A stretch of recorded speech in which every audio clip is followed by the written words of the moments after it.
Okay, Dietitian Jill Place again. And let me explain to you what I really hate about diets. Diets are a mental mindset of you have to be thin and your body has to look a certain way.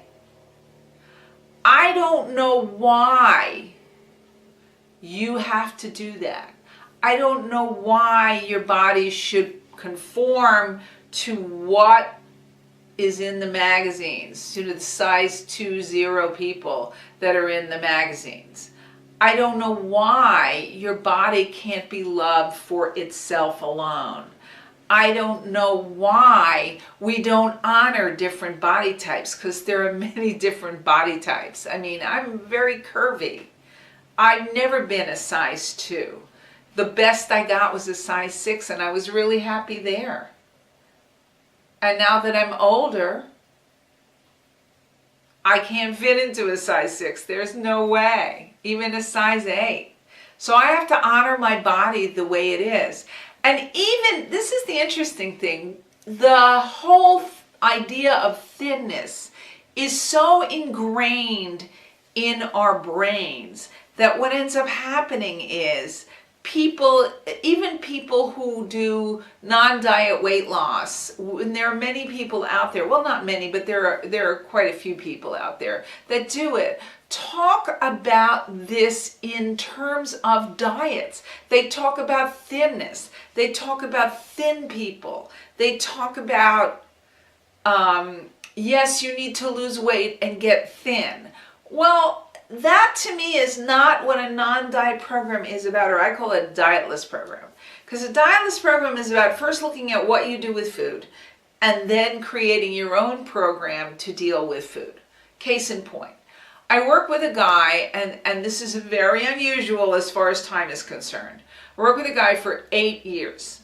We worked a lot on his whole emotional attachment to food. We worked a lot on meeting the part of him that wanted to overeat and healing that relationship. And yes, if you overeat and you don't know why, there's a part of you that really wants to overeat. And it's usually a little kid.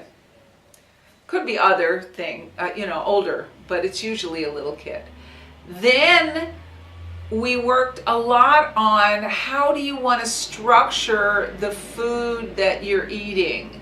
I mean, do you want a high carb diet? You want a high protein diet? Where do you want to go with this? How do you want to handle buffets? Because he went to a lot of buffets in his profession. How do you want to handle eating out? How do you want to handle, being with friends? How do you want to handle all those situations? What comes up for you? On a scale of 1 to 10, what's the most difficult thing for you? How can we do it differently? So what we did is we worked a lot on those things. We worked a lot on healing his relationship with food. One day he came into session, he said, I've decided I'm going to lose weight. Once he decided, he lost 70 pounds. And at the time, and I'm not sure if he's still keeping it up, was running like 10 miles 3 times a week. He actually ran a marathon at one point. So he decided when was the best time for him to start. And when he started, he had his own program in place. Not mine, not the latest diet books, not the diet weight loss people who talk about being thin. He had his own plan in place, and he had his own goals, and he decided when he felt good about himself, and that was all that mattered. And that's the way you're successful with weight loss. That's the only way that I know of.